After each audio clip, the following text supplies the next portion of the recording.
Monsieur Paris, au printemps 2023, vous avez défendu un texte qui attaquait directement l'indépendance de l'institution judiciaire en créant les conditions d'une déstabilisation politique des magistrats du siège. L'article 8 du projet de loi organique relatif à l'ouverture, la modernisation et la responsabilité du corps judiciaire, dont vous avez été le rapporteur, a permis la communication au ministre de la Justice des décisions d'irrecevabilité prononcées par la commission d'admission des requêtes du Conseil supérieur de la magistrature, une communication incluant le dossier de la plainte.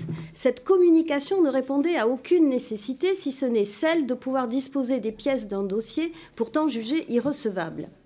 Les organisations professionnelles des magistrats et le Conseil supérieur de la magistrature lui-même s'opposaient à cette disposition, celle-ci préparant le terrain de déstabilisation infradisciplinaire facilitée. Le 3 juin 2023, l'Association européenne des magistrats appelait la France à renoncer à ce dispositif, y voyant là une manière, je cite, de donner aux justiciables le pouvoir de saisir indirectement le ministre, lequel pourra ordonner toute enquête contre les magistrats concernés, puis saisir lui-même le CSM.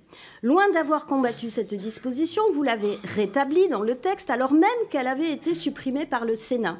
Vous vous en êtes fait le défenseur zélé et ce, en pleine affaire Dupond-Moretti.